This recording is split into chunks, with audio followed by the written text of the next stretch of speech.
When you hear what I've got to say, I'm sure you won't be able to turn your head away.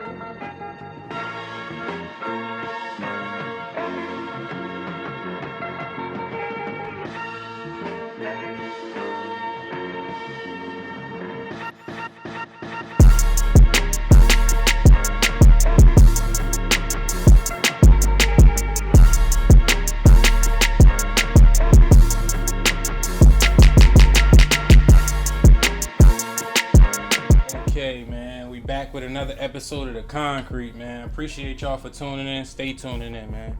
So, we got another special episode here, man. Episode 33. This episode is special because, man, 33 represents something crazy with this guest. This guest is a high school legend, college legend, you feel me? Now he's on the bigger and better things. He gonna talk about a lot. So I want to introduce y'all to Shep Garner, cool Shep, big 33, man. What's going on, brother? Appreciate you coming on, man. Thanks for having me. So if I didn't introduce yourself well enough, let the people know who you are, you feel me? What you done, what you do now. Well, I'm Shep Garner. I'm from Chester. Went to Roman Catholic High School in Philly. Went to Penn State University. Played basketball. Now I'm coaching. Just trying to, make an impact make an impact in my city, make an impact where I live, make an impact with these kids, this new generation. That's what's up. So I always like to start every episode with an icebreaker, man. Like, so you and your squad basically went on a kind of like a Cinderella run, man. Like when you was in college, y'all won the NIT. Yeah. Like, that's big. Like, you get what I'm saying? Like, y'all might have got snubbed to get in the tournament, but y'all made the NIT and won it all. So that means a lot. Yeah. So during the NIT run, if it was one song that the squad was listening to or inspired that run, what would it be? I know a big song that we played before every game was Biggie Juicy. Okay. That was our thing, yeah. Okay, y'all was being real fly. Yeah, Y'all was being real fly. Okay. That was the vibes back then, though. Big humble vibes. That's humble vibes, you feel me? Especially after not making a tournament and then going on that run. I feel that. That's special. That's a special song for everybody. Mm-hmm. So as far as where you from, man, you told us you from Chester, but like, how is it? Like, everybody got stories, but how was your story? Was it family oriented? How was it growing up in Chester? It was always big time family oriented for me. I had a lot of support around me. A lot of people seen that I could do some things with my life at a young age. Right. It was a lot. It was a lot of people. I mean, going all the way back to Malik, Johnny Walker. He was the one that kind of started it all for me, coaching wise. Right. He planted the seed in me to say, yo, I think, I see something in you. I think you should start to take this game serious. Right. And I'm going to push you until, I'm pleased with your progression. Right. I had to be 9-10 years old. Okay. That's where it all started for me. But family has always been big for me. And like I said, I had a lot of support. I wouldn't have been able to do the things that I've done without it. Okay. So Chester has always been behind me. Right. My neighborhood has always been behind me. My support system has been heavy throughout my life, and I'm grateful for that. That's what's up. What's up. And being from Chester, a lot of people don't. Everybody think being from Chester, everybody don't have that, but nah, like. Some people from here actually got that support. Like, you feel me? It just, everybody choose different roles, different roads in life and different paths. So, you get what I'm saying? So, I understand exactly where you coming from. Yep. So, who you think in your family inspired you, though? In my family? Yeah. One person, or can I just... Who in your family inspired First and foremost, my mom and dad. Hardworking people. My mom, huge supporter. She's loud with it. Right. You know what I'm saying? Whereas though my dad is he's more, calm. more calculated with his advice. Mm-hmm. But I get a lot of my inspiration from them. They taught me a lot. They showed me a lot. They let me know that, you know, it doesn't matter what I do. They're going to be behind me 100%. And I think as a kid, having that type of support and just knowing that, you know, I don't have to do this. I don't have to play basketball, or I don't have to, you know, be a doctor. I could do whatever it is that I want to do, and I got their support. But they work hard, and they provided for me and my sisters. Right. And I knew, you know, my dad, he didn't make the NBA. He didn't, you know, he played some college basketball, but he took care of his family, you know, to the best of his ability. So first and foremost, my mom and dad. Right, you definitely gotta salute them. Yeah. Definitely being where we from. That's so important to have in our lives, especially to have ones like yours. So I definitely feel that. So as far as somebody famous, man, like it's still hard for me now to describe who you play like, or something like somebody you play like, still to this day. But I want to know, because I never asked you this before, and I'm gonna keep it a buck. Like, this is really the first time I'm asking him this. Like, so who you got your game from? Like, who is that person, or you be like, I wanted to hoop like him, and don't nobody know it. All right, we know you going probably the people around here, but AIs and all that stuff. Like, but who was you really paying attention to that, like, you got your game from? Because you not AI, but you got something. I would say, you know, as a kid, seeing, I mean, you said not from around here, but I can't go any further without addressing the Tyreek Evans of the world, the Karan Burtons of the world, the Darren Govins of the world. You know, they were my AIs. You know what I mean? I got the CD. They were my professionals in my eyes as a kid. And growing up, seeing them, all three of them just take the world by storm as kids. Right. You know what I mean? I seen it a lot. All three of them, I was with them a lot. And that inspired me a lot. I can say that I took nuggets from all of those guys and tried to put it into my game as a kid. Once I got older, I started to look at the game a little bit differently. So guys like Baron Davis, I loved guys like Klay Thompson, Steph Curry, obviously. Right. You know, Gilbert Arenas is one that I really watched a lot. Okay. Once I started to get more serious with the game.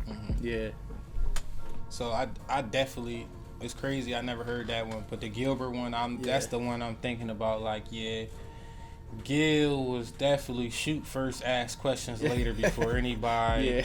Like, you feel me? That's definitely you. I know. Like, you feel me? Shoot first, ask questions later, man. So, as far as your dreams growing up and stuff like that, like, what other sports did you play? Like, how, like, sports growing up in Chester is different, but, like, you feel me? You ain't only play basketball. Right.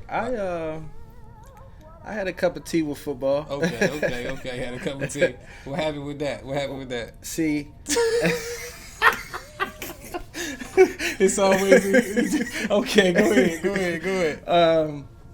Well, all my friends was playing football at the time. Right. You know what I'm saying? I didn't really. That wasn't really my thing. Right. So, you know, one of my close friends, Lil Man, Daryl Nicholson, we call him Lil Man. He was the football star out of the crew. And he lived near me. You know what I mean? So we spent a lot of time together, and he convinced me to play. So I played for the Chester Panthers. I think I was on the midgets. Okay. So I played 1 year, and that cold weather outside. It wasn't for you.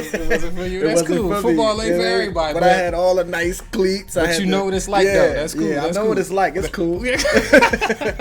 So I feel that. All right, so, man, being from Chester, man, it's hard. It's a tough city. So how did you focus on your goals being from here and the obstacles? Because it's very easy to get caught up in the BS and get steered the wrong way. So how did you stay focused? I believe what my support system said. You know, as a kid, 11, 12 years old, that's when I feel like my talent and my work started to all come together. And I believed everything they said. No matter what it was, I just was like, all right, you want me to do this? I do it. You know, you want me to go in the gym twice a day? I do it. Right. I believed it, and I appreciate, you know, my friends, you included, my neighborhood. Right. They allowed me to be different. They allowed me to be who I was. They protected me, and they never said, you know, they never let me get caught up in, you know, the streets, right. or they never let me get caught up in making those bad decisions that's life changing. Right. And you know, that was huge for me. Mm-hmm. And I always appreciated that. So it wasn't really that hard for me, bro, because I stayed working, and I once I got to like 12, 13, mm-hmm. I started to see the vision. I started to see like, yo, I could really play, because at that time, you know, like I said, I seen Darren Govins, I seen Karan Burton, I seen Tyreek Evans. They right. all was at the pinnacle of basketball in my eyes. Right.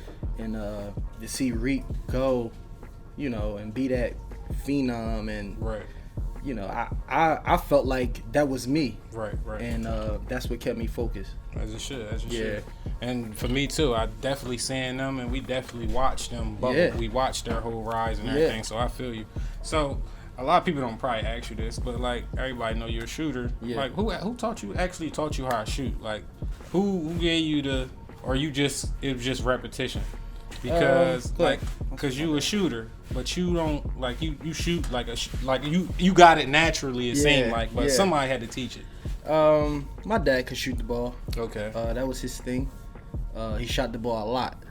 When he played, I couldn't go any further without, you know, addressing him first. Right. And then, you know, I grew up with, you know, legends of the game, and you know, where we from, Chester, and you know, names like Keith Taylor, names like Eric Jones, Eric Muhammad, you know what I'm saying? Those guys are the guys that I grew up admiring. You know, they was my old heads. They took care of me every time I was in the gym. We shot. Right. You know, I'm talking about from 4 and 5 years old. Right. But those are the three from like a kid that you know, took time out to actually go and shoot with me. My dad, Uncle Keith, Uncle Boo, Mm-hmm. Marvin Dukes, Right. and Eric Jones. All right.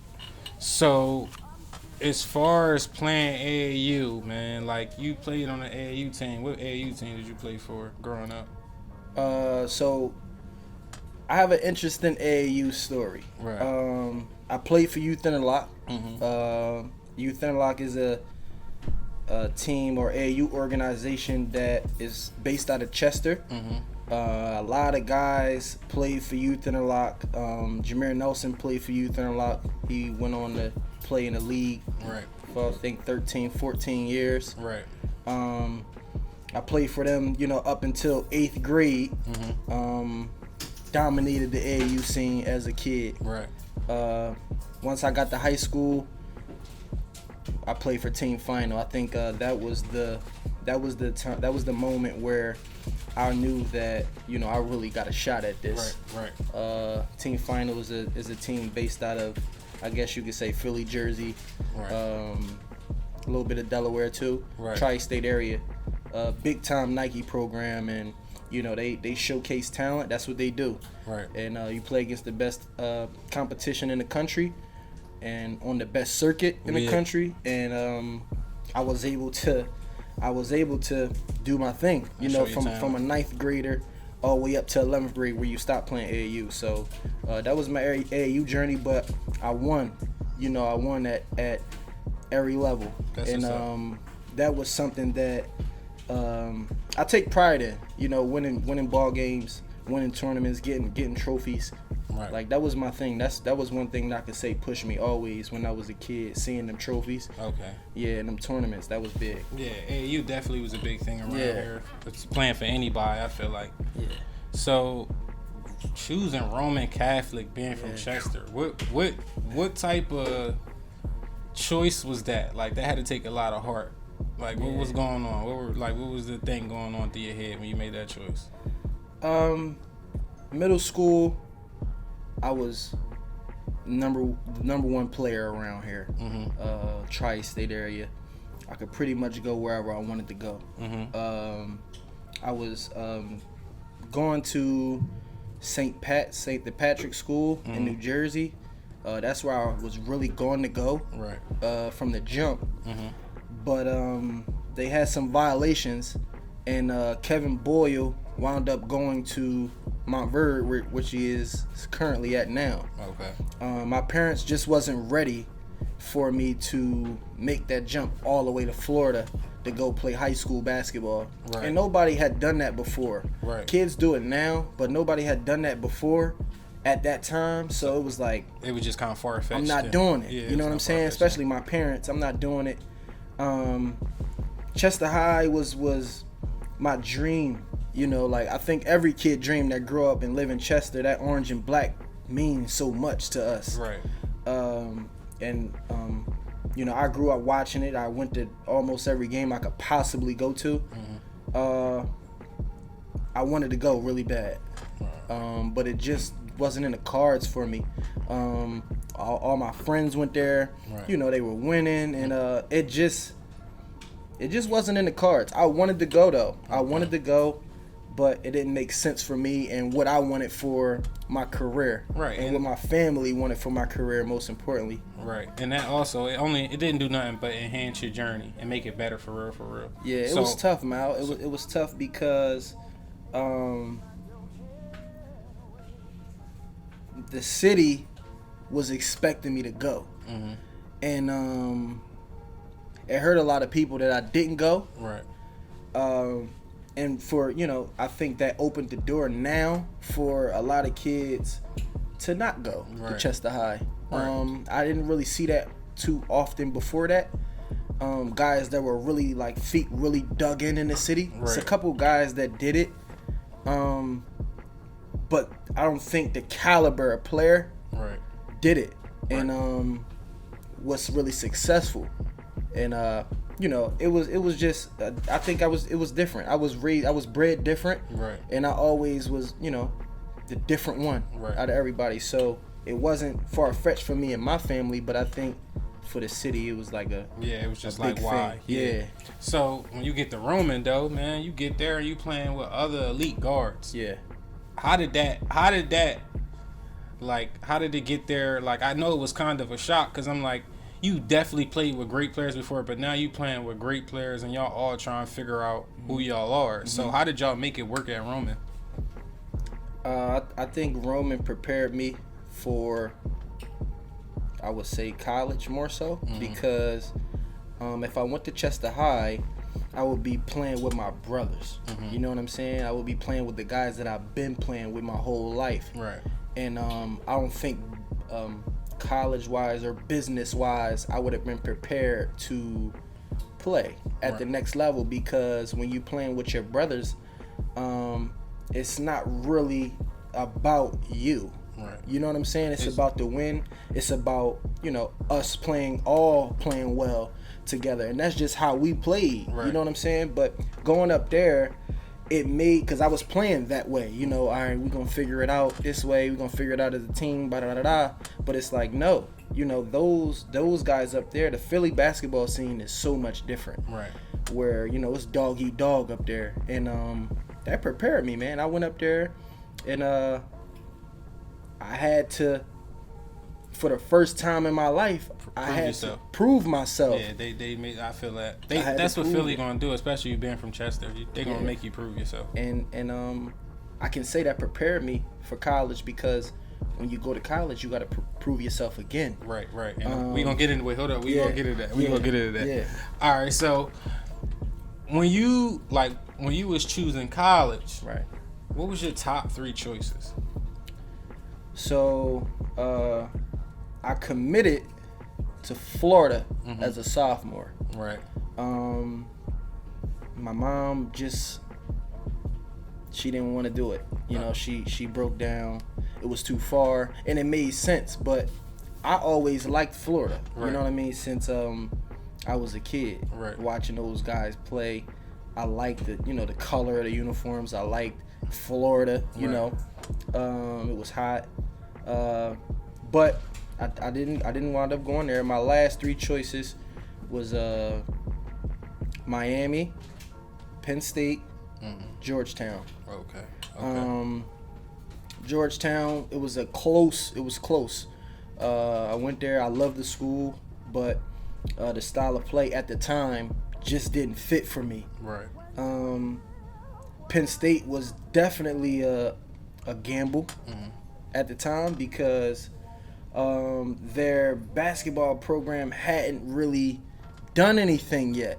And going there, I took that as a challenge. I'm going to go here. I said it from the jump. I'm going to go here, and I know it's going to be hard. I'm going to take my lumps early. Right. But by the time I leave here, this basketball program will be established, and it wouldn't be that hard to get kids from where we from. Right. And I can say that I did that. Man, that's tough. So when you choose Penn State, what gate, like, when did you figure it out, like, yeah, this is the spot I want to be? When did you figure that out, though? So once I talked it over with my family, and we said, okay, we're not gonna go too far. I said, all right, bet. The schools that were close enough to me, but not, I didn't want to go to school in Philly. I thought that was too close. I just didn't want to be that close. Right. Penn State was close enough but far enough. Georgetown was close enough but far enough. Right. So that's what made me, and I did like Rutgers too, but Mike Rice had got fired right before my freshman year, so they were out. Okay. I had a good relationship with Mike Rice though. Okay. Shout out to Mike Rice. But I had a great relationship with Pat Chambers. Coach Chambers, he just was real. He was thorough. He recruited me, I feel like, the right way. Right. He didn't really blow me up. Right. He let me be myself. But he let me know that he needed me, he wanted me, and I just had a great relationship with him. And once I went up there to visit, I'm like, okay, I like this school. It's huge. It's a lot of people. It's a college town. Right. And for a college kid, that's really all you want. You're playing against the best competition in the country, playing in the Big Ten, and you ask a kid that's coming from Chester to I can go 2.5 hours away and be able to go to a big time university and play against the best competition in the country, have an opportunity. I mean, that's all you can really ask for. Okay. So as far as your freshman year experience, like, what were you expecting and how did it go? I think my freshman year went great. Okay. For what I was expecting for it to be much harder than it was. Okay. But I can say guys like DJ Newbill prepared me. He was a senior when I was a freshman. I saw the way how serious he took the game, the preparation part of it. Right. I worked out a lot as a kid, but the preparation part of it, day to day, zeroing in on your habits. Right. I saw him do that, and that carried me through college, actually. Right.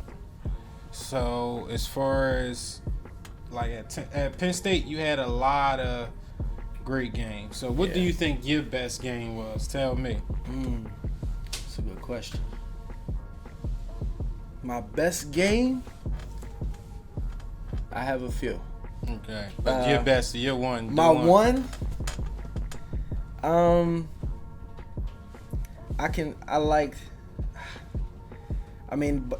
was on the road at Boston College. It was on my mom's birthday. I had 30 on her birthday. Okay. At BC. That was like a special one for me. Yeah, that's special. That's special. Just off me and my mom's relationship. I'm a mama's boy. So to make that day special for her, I know that was something she would never forget.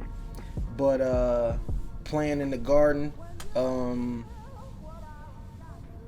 Purdue, playing against Purdue in the Garden in the Big Ten tournament, I had 33.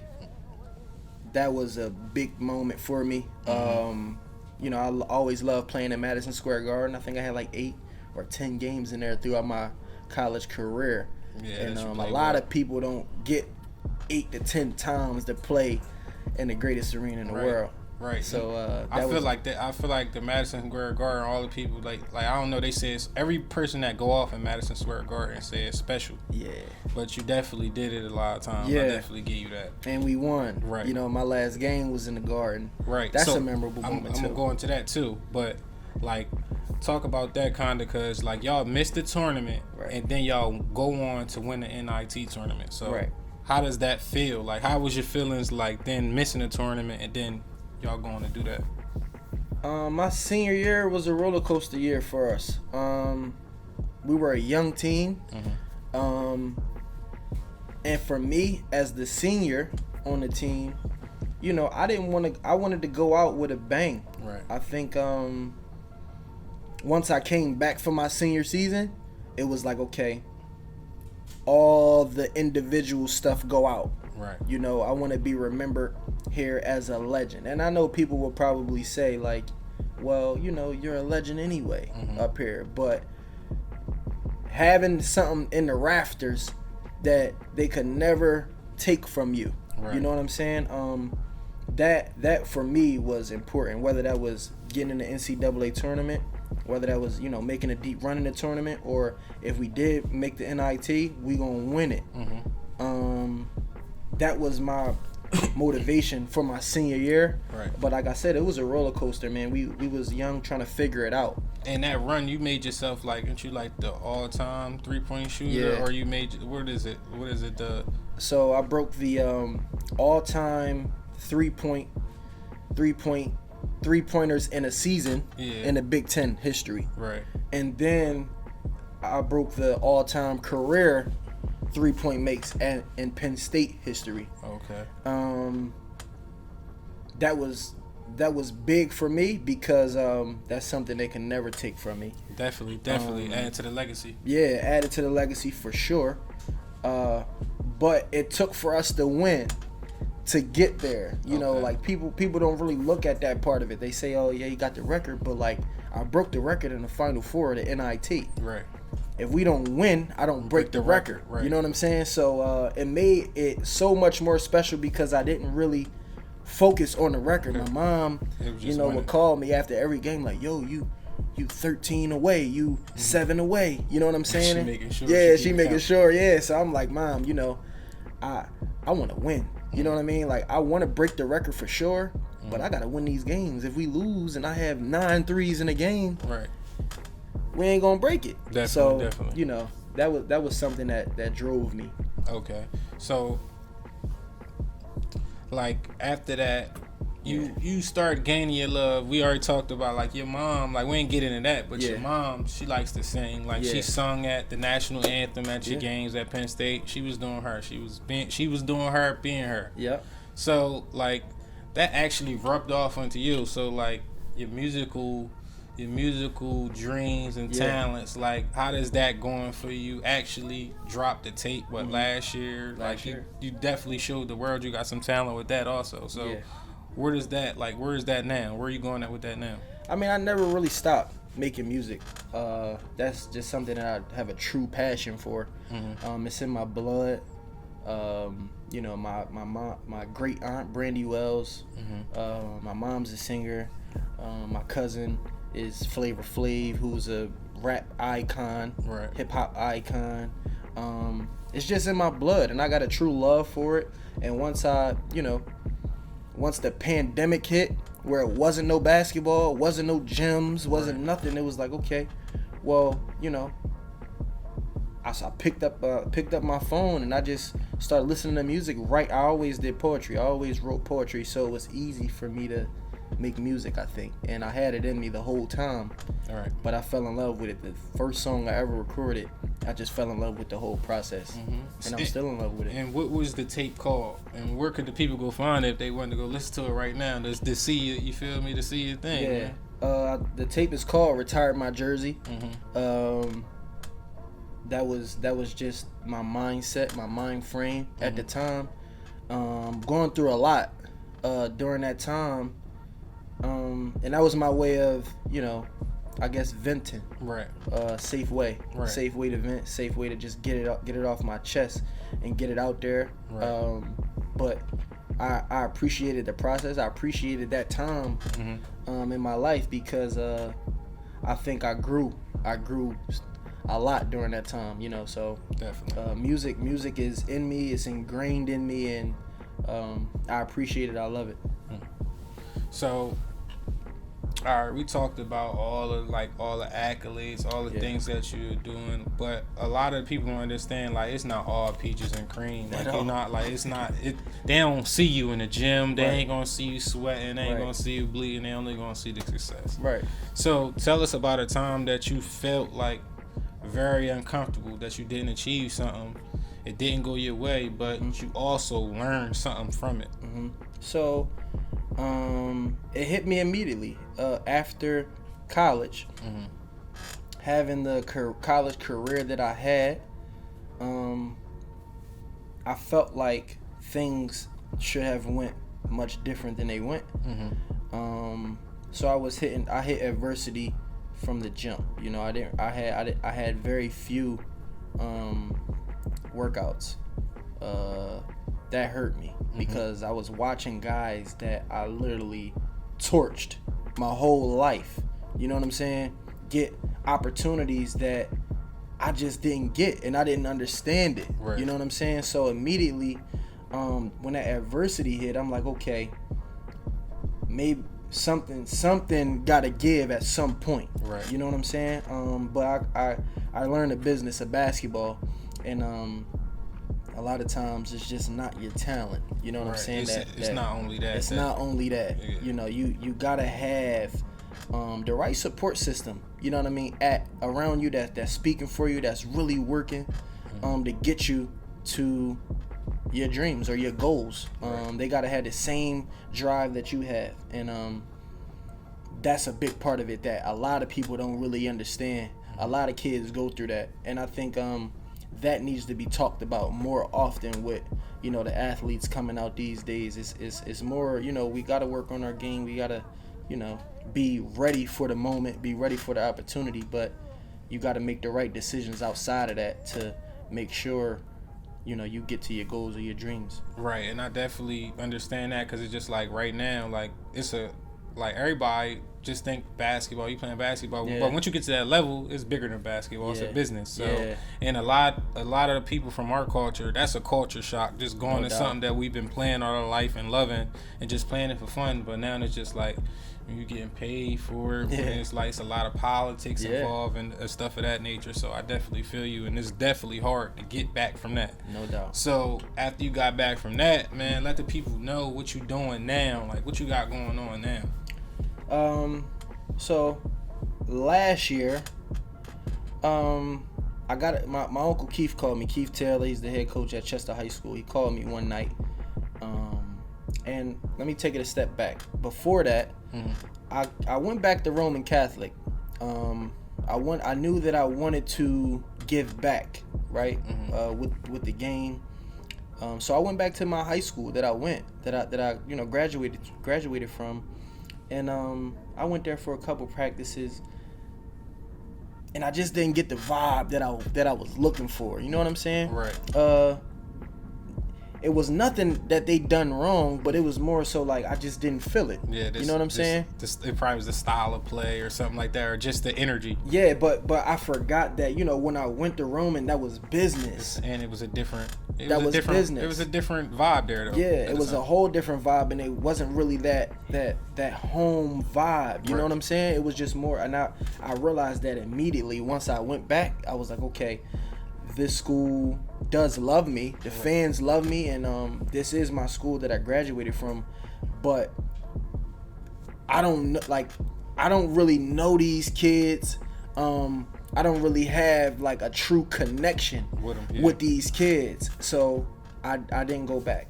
Okay. My Uncle Keith called me 2 weeks later, and he asked me to come over to Chester High, and I couldn't tell him no. Right. You know, so I went over there and I helped him out for like a couple days, and I fell in love with the kids, bro. I fell in love with all of them. Okay. Just I wanted to go back. I couldn't wait to go back because I knew these kids since they were kids, like 6, 7, 8, 9, 10. You know what I mean? Or you actually watched them. I watched them grow up, right. So I had a true connection with them, and to see them grow, I think that team last year overachieved. I watched those guys get better. I preached championship. I preached good habits, daily habits. I wanted to prepare those guys for college. Right. And they listened to me. And I just enjoyed that whole season, and I got that love. I got that love for the game back that I can say that I lost for a little bit. You know what I'm saying? Through my experience with playing, right. You know what I mean? It kind of took your love away a little bit, or took my love away for a second.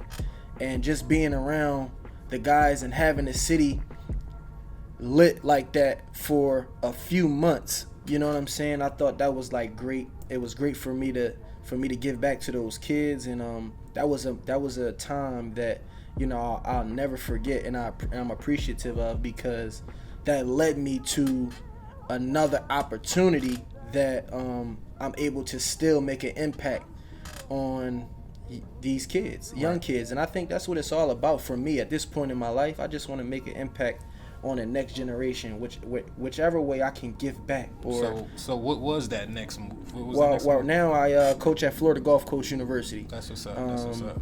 In Fort Myers, Florida. Dunk City.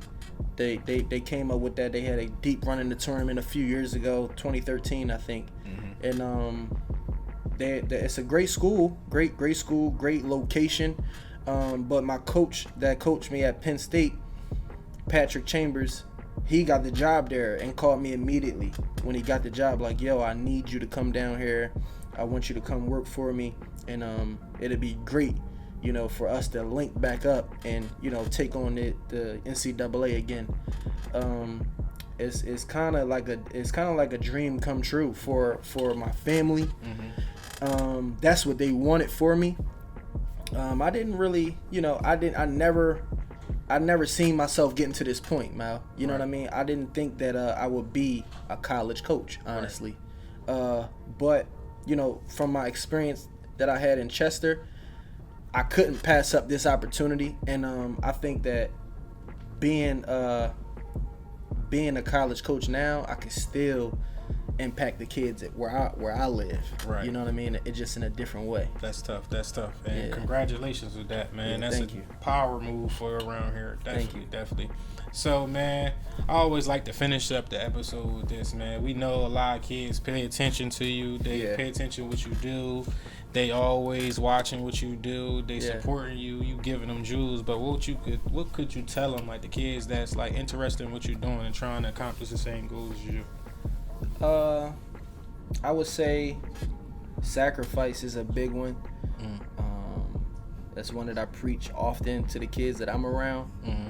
They forget that part of it. You know, it doesn't happen overnight. You got to sacrifice. You can't be everywhere. You got to, you know, lock yourself in a gym sometimes. Right. And, you know, I think that built habits for me as an adult, being young, and having that support system around me to sacrifice and get used to doing the right thing all the time. That helped me as an adult. So I would say sacrifice and work hard. Right. You know what I'm saying? And anything you do, whatever it is, it don't have to be basketball, but if you got a goal or a dream, sacrifice. I mean, you can say the same thing. You know, you got goals and dreams, and it's things that you got to give up. Right. You got to put money into this. Right. So it's things that you got to give up in order for you to get to your goals and your dreams. Right. So just work hard, study what you do, study your craft, and sacrifice. Make the necessary sacrifices that you need to be successful in life, and don't get caught up in the nonsense. Definitely. So, man, this is episode 33 to Concrete. Appreciate y'all for tuning in. Appreciate you for coming on. You feel me? Dropping jewels. Keep tuning in. Keep commenting. Appreciate y'all.